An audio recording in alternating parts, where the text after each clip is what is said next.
ಭಾರತದಲ್ಲಿ ಮೊದಲ ಬಾರಿಗೆ ಅಂತಾರಾಷ್ಟ್ರೀಯ ಬಿಗ್ ಕ್ಯಾಟ್ ಅಲಯನ್ಸ್ ಶೃಂಗಸಭೆ ಕರ್ನಾಟಕದ ಬಂಡೀಪುರ ನಾಗರಹೊಳೆಯಲ್ಲಿ ಆಯೋಜಿಸಲು ತೀರ್ಮಾನ. ಕೇಂದ್ರ ಹಣಕಾಸು ಸಚಿವರ ಘೋಷಣೆ ಬಳಿಕ 18 ದೇಶಗಳ ಪ್ರತಿನಿಧಿಗಳು ಹಾಗೂ ಅರಣ್ಯಾಧಿಕಾರಿಗಳು, ವನ್ಯಜೀವಿ ಸಂರಕ್ಷಣೆ ಸೇರಿ ಹಲವು ವಿಷಯದ ಕುರಿತು ಈ ಸಭೆಯಲ್ಲಿ ಚರ್ಚೆ.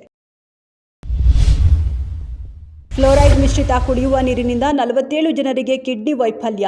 ಚಾಮರಾಜನಗರ ಜಿಲ್ಲೆಯ ಮಾಟಳ್ಳಿ ಮತ್ತು ಸುಳ್ವಾಡಿ ಗ್ರಾಮಗಳಲ್ಲಿ ಭಾರೀ ದುರಂತ. ದಶಕಗಳಿಂದಲೂ ಈ ಭಾಗದಲ್ಲಿ ನೀರಿನ ಸಮಸ್ಯೆ. ಆಡಳಿತದಿಂದ ಶಾಶ್ವತ ಪರಿಹಾರ ಸಿಕ್ಕಿಲ್ಲ. ಕನಕಪುರದಲ್ಲಿ ಜನವರಿ 26ರಂದು ಅಡುಗೆ ಮಾಡುವಾಗಾದ ಅನಿಲ ಸೋರಿಕೆ. ಮನೆಯಲ್ಲಿ ಬೆಂಕಿ ಹತ್ತಿ ಒಂದೇ ಕುಟುಂಬದ 3 ಗಂಭೀರವಾಗಿ ಗಾಯಗೊಂಡಿದ್ರು. ಇದೀಗ ಚಿಕಿತ್ಸೆ ಫಲಕಾರಿಯಾಗದೆ ಈ 3 ಕೊನೆಯುಸಿರೆಳೆದಿದ್ದಾರೆ. ಅಭಿಮಾನಿಗಳ ಹುಚ್ಚಾಟಕ್ಕೆ ನಲುಗಿ ಹೋದ ನಟ. ಮಗಳು ಗ್ಲೆನ್ ಕಾರಾಳನ್ನ ಆಸ್ಪತ್ರೆಗೆ ಕರೆತರುವಾಗ ಆತಂಕಕಾರಿ ಘಟನೆ. ಅಭಿಮಾನಿಗಳು ಆಸ್ಪತ್ರೆ ಬಳಿ ಮುತ್ತಿಗೆ. ಮಗುವಿನ ಸುರಕ್ಷತೆಯ ಬಗ್ಗೆ ತೀವ್ರ ಕಳವಳ ವ್ಯಕ್ತ. ರಾಮ್ ಚರಣ್ ಮುಖದಲ್ಲಿ ಸ್ಪಷ್ಟವಾಗಿ ಕಾಣಿಸಿದ ಭಯ. ನಟಿ ತಾರಾ ಪುತ್ರನಿಗೆ 13ರ ಸಂಭ್ರಮ. ಬಾಲಕ ನಟನಾಗಿ ಸಿನಿಮಾಕ್ಕೆ ಎಂಟ್ರಿ. ಕೃತಕ ಗರ್ಭಧಾರಣೆ ಮೂಲಕ ಮಗ ಕೃಷ್ಣನಿಗೆ ಜನ್ಮ ನೀಡಿದ್ರು.